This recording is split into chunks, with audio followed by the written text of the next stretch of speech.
Secretary of State Rex W. Tillerson on Wednesday at the Center for Strategic and International Studies. When McnameeGetty Images, Washington. On the eve of his first trip to South Asia as Secretary of State, Rex W. Tillerson made an impassioned plea on Wednesday for closer ties with India while casting China as a threat to the world order and saying Pakistan needed to do more to fight terrorism.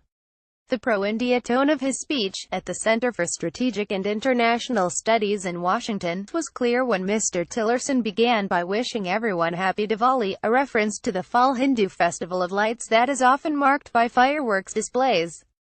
But he asked the audience to refrain from lighting any. "I don't need any fireworks," he said to audible chuckles. "I'm getting too many fireworks around me already." Rumors about whether Mr. Tillerson has been considering leaving the Trump administration have surrounded him for months. His relationship with President Trump is thought to be rocky, with Mr. Trump posting messages on Twitter that undercut Mr. Tillerson's diplomatic efforts and Mr. Tillerson openly disagreeing with the president on important policy matters. But top American officials have been calling for closer ties with India for most of India's 7 decades as an independent nation, and little was new about Mr. Tillerson's calls for improved military and economic relations between the two. The Trump administration is determined to dramatically deepen ways for the United States and India to further this partnership, he said. What was unusual, though, was that Mr. Tillerson felt the need to emphasize how much more the United States likes India than it does China and, to a lesser extent, Pakistan. China, while rising alongside India, has done so less responsibly, at times undermining the international, rules-based order even as countries like India operate within a framework that protects other nations' sovereignty, Mr. Tillerson said.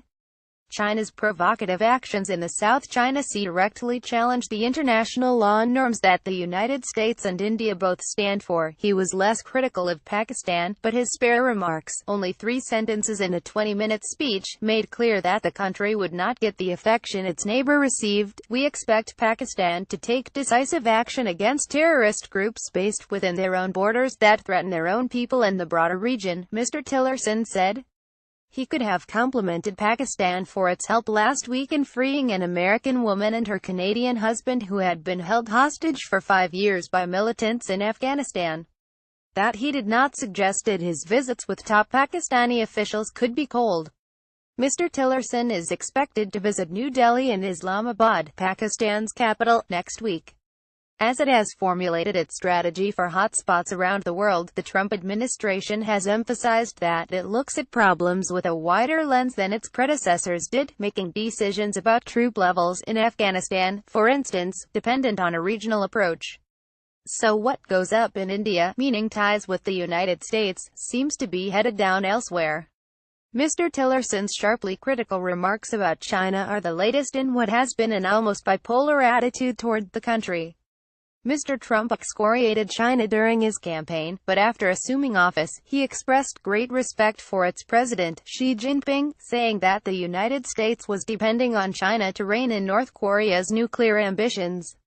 And even as Chinese leaders have made clear that they will not or cannot resolve the North Korean crisis, Mr. Trump has continued to treat Beijing gently, imposing none of the trade and currency sanctions he promised.